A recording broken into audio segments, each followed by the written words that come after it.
So DC versus Florida schools. Well, don't leave Florida unless you can handle this about the DC area public schools.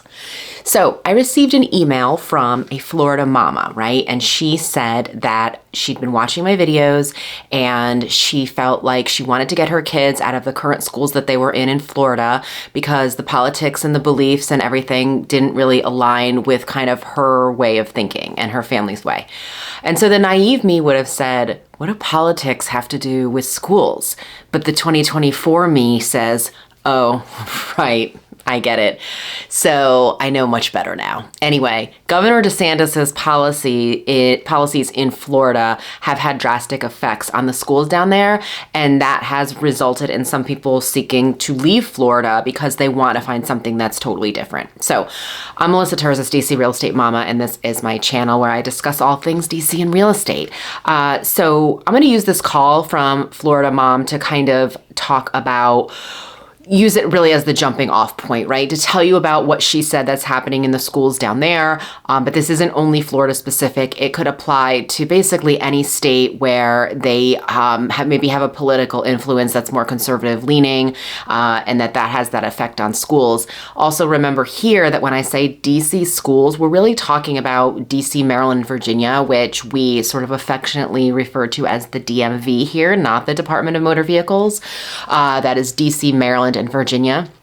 And so also understand that when I talk about some stuff here, I might just say DMV, and that's because what I'm saying is sort of universal across the area. But if I drill down into each specific area, because Virginia is a different state, Maryland's a different state, and DC is a district, right? So they do have some different laws and things that will apply, and we'll see some of that as we go through. So over my lifetime, I have lived in Florida. I did live in Florida for 4 years. Granted, it was during the Miami Vice years, but I did live there. And my parents have maintained a part-time residence and gone back and forth to Florida since the 1980s. So I've spent a ton of time in the state. And I know that when it comes to Florida, Florida is gonna Florida. That's what they do. And then another thing to note is that at the time of the phone call, DeSantis was actually considering a run for the Republican candidate for president if 2024, but he actually dropped out yesterday or this week. So he's going to probably be your governor for longer. So anyway, all right, let's start off big. It's like go big or go home. I'm diving in. Let's do vaccines. Why not? So controversial. So Florida, the vaccines that are required by the state of Florida for you to enroll your child in school are DTaP, polio, MMR, hepatitis B, Tdap, varicella. In April of 2021, DeSantis actually signed that COVID-19 was no longer required, okay? Now, let's go to DC schools. So basically, DC schools do all of the same vaccines that you're gonna see in Florida, except they are gonna also require hepatitis A, flu, and pneumonia. Once you get to the teen years, they are also gonna require meningitis and HPV. Yes, HPV.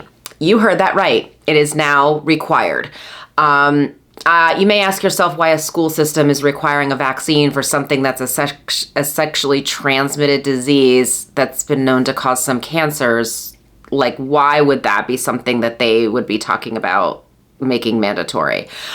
You would be right to wonder that, all right? My feelings on whether or not my girls, can and should get this are completely different than my feelings about DC telling me that I have to do it because it's none of their goddamn business. And I'll be damned if DC is going to tell us, here's what you have to require this of your daughters. That's none of your goddamn business. Get out of my life right now. All right. Now, in November 2023, the DC Council also repealed a mandate for the COVID vaccine. So that's no longer required for schools here either. Montgomery County, Maryland. Let's go up to Maryland. Same vaccines are required as Florida plus meningitis. There is no COVID requirement, nor is there a hepatitis A requirement in Maryland. HPV is required, but the second sentence after telling you it's required is that you can really opt out for any reason, and a parent can opt out. They don't really have to give a reason why. They just say, not doing it. Hepatitis A is also not required in the state, or as they call themselves, the Commonwealth of Virginia. However, the counties that are near DC do require it. So you should just know that you're going to have to do that as well. Now, let's do Fairfax County, Arlington County, and the city of Alexandria. We're going to lump those three together. Hepatitis A, as I said, is required. Meningitis also required. HPV is also included on the list of vaccines that are like sort of required, but then same thing, like the next sentence says, guess what? You can opt out. And you know what? You can opt out of providing proof even if you get it and you don't want to tell us. That'd be me because I don't want to be told that I have to do it. Well played, Fairfax, Arlington, and Alexandria City. I think that you guys did it the right way. I think it's a personal decision. It's a family decision, and I don't really think it's anybody's business to mandate it one way or the other. DC, I got a problem. I got a lot of problems with you people. Next up is what they all are coining the Don't Say Gay bill. I didn't make it up. I'm just telling you what they say. So the Don't Say Gay bill in Florida. This was a bill that was passed where they originally banned any type of gender identity or sexuality conversation prior to grade 3 in Florida. Recently expanded all the way through grade 12. There's not supposed to be any education on that at all. When it comes to the DMV schools, I can kind of lump them all together, and this is going to be a theme that we'll see through some of the other sections I'm going to talk about. Generally, things are very liberal here, and so you're just not going to see the gender identity education in the early years, so you don't have it at elementary. Is it going to show up in middle and high school? It is, So they are usually pretty good about telling you, though, that it's coming, and, if you want to opt your kid out, you can, but just know that that is coming. All right, so next up is parental involvement. This is also a very, very big hot button. In Florida, they are calling that hey, there's a form for that. And so this is what I learned from Florida Mom, essentially, is that her child can't even go to see the nurse without her having already filled a form out and having it on file with the school that her child is allowed to say, hey, I want to go to the nurse, I don't feel well, or for whatever reason. You have to have that permission slip on file with the school. Use of nicknames, allowable library books that can be checked out. There are forms for all of this. And in Florida, parents have to fill all that out. Basically, what Florida is saying is they want the family involved in all of these aspects of their children's life and education. And they want to leave these decisions up to the families. So quick note here, I actually read through the legislation. It wasn't too grueling. It was about 7 pages. What the media doesn't say, I guess because it doesn't actually tell the best, you don't want to let the truth get in the way of a good story, right? Even I say that. I like telling funny stories. And, sometimes facts end up becoming funnier when you twist them a little bit, right? Well, what the media doesn't say is that the law actually specifically says that if the school believes for any reason that withholding some type of this information in terms of, say, gender identity or anything like that is going to be detrimental or result in some sort of abuse or something at home, that they're allowed to withhold that. So there is that. But I can understand where you start to see that things are heading one way and then they could end up all the way at an extreme. So, I read other legislation that said, well, if the school believes that the child is in danger of suicide, well, there's several million stops of danger before suicide, but okay. Okay, Florida. All right, so now as far as parental involvement goes with DMV schools, so this is really sort of where my conversation took a wild turn with Florida Mama, because when I told her this, she was like, what? And I also have to get something off my chest from several years ago. When my daughter Mercina, who is now in 6th grade, was in kindergarten, she was actually put on a bus with her class and they went to another school for their art class because the school was overcrowded where she was and they didn't have room for an art room. No one told me this. No one told me until she said, oh, we go to another school for art. And I was like, what? You got on a bus? She's like, yeah, I rode a school bus today. Why did no one tell me that? I'm sorry. I think that's kind of important for parents to know. I was super confused. Same thing happened when Leah got to pre-K. She's telling me that she's going to school. She's a year younger than Mercina was because Mercina wasn't in pre-K. Leah gets to pre-K and she's like, yeah, they took us on a bus to school. I'm like, I love your teachers and I'm happy that they were with you and that you guys got to go do this fun stuff, but it's really weird that we weren't really told about this or told that it was going to happen, nor did we have to sign a permission slip agreeing to have them ride a bus once a week. Beats the hell out of me. Parental involvement on other issues at schools is a constant conversation here. So you should know that if your child identifies as LGBTQIA and they like don't want this known at home, no one from school is going to call you to tell you about this. That's just like not really a thing here. The area is quite liberal. Parents are like, their parents here are probably more likely to be accepting of this. And it seems like it's less of a, oh my God, we would have to tell the parents that, you know, Susie was identifying as Susie, and now today she's saying my name is Bob, and I want to be called Bob, and I want to use the men's. I mean, they're not going to make a call home about that. Basically, you're going to see a total difference here compared to what it's like in more conservative areas. So know that also the laws here are always being updated and changed. Like in the last few years, things were rolled out, then they were changed, they were revised, they were rolled back, they were expanded forward. I mean, all kinds of things are going to change. And so you just have to know essentially that their wishes will probably be honored. The one place here where it might be different is Virginia. The governor in Virginia, Youngkin, is Republican.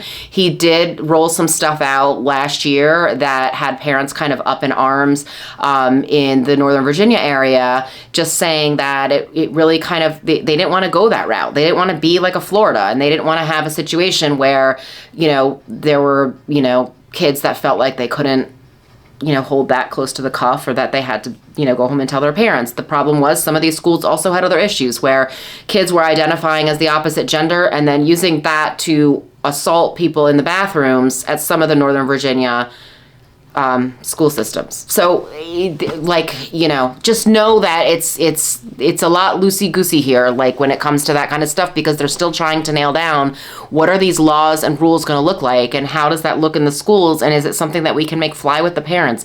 Reality, as I'm sure you know, it's not going to fly with all parents. There's going to be people who are upset about stuff. The other thing that we're going to kind of see, I think, is that the Northern Virginia counties, some of them have gone, you know, in contrast to what they've said, and they've gone against it, what, you know, Youngkin has proposed and things like that. And they've said, we're like, damn the law. Like, we're going to be on the right side of this, and we're going to make sure that we're protecting our students and our schools the best way that we know how.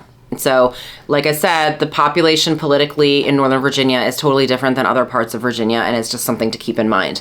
So let's line this up with something a little bit less controversial. Let's get back to that whole nurse's office thing. In our school, the kids can go to the nurse whenever the hell they want. They just ask, and they're allowed to go. They don't need permission from their parents. They just really need permission from the teacher when they are in the classroom. The teacher has to say, okay. Now, my kids are not kids who really complain that they need to go to the nurse. They feel like they've got to be on death's door if they go to the nurse.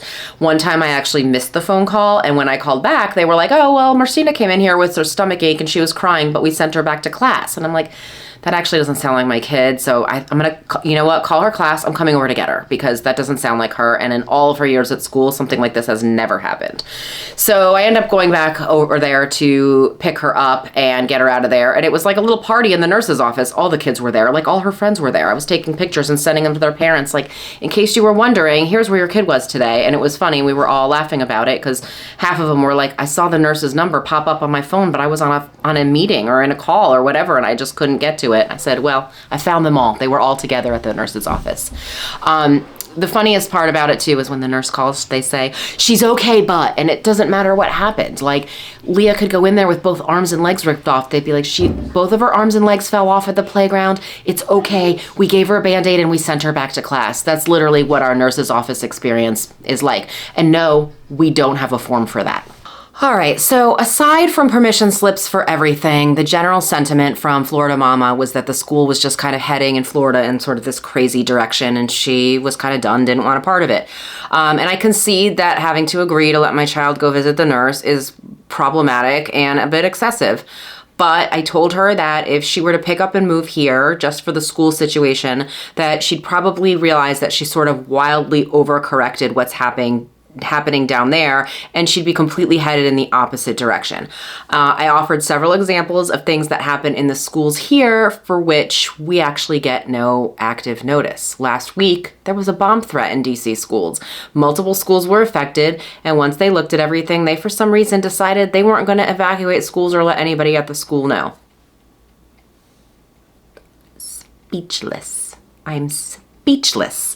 I sent a screenshot of this to other family members, and they said, you absolutely have to be kidding me. No, I'm not. They just thought it wasn't worth mentioning, I guess. And then last year we had a child who was presenting a very real and physical threat to other students in the school, completely arbitrary, not like he just had a beef with one person. No, it was like if somebody threw a ball near him, he would flip out and start beating up whoever it was. And I've talked about this in other videos, and I think this was a really huge problem, and the school handled it horribly, and they chose to protect that one child's privacy over filling in the other 500 kids at the school and their families to let them know, here's why we were essentially on a lockdown today, and here's why we had dismissal from other doors that you've never seen students come out of. They just didn't feel like we needed to know because they had to protect one child's privacy. So anyway, those kids, their lives were altered by what happened too, but apparently the rest of us didn't need to know information like that. And so while forms might seem extreme now, to what I presented to Florida Mom was that the alternative could just be completely different and not something that you're looking for either. Hopefully we can find a happy medium at some point in these schools one day. But that's that. I'm Melissa Terzis, DC Real Estate Mama. And if you have any questions, my contact info is coming next.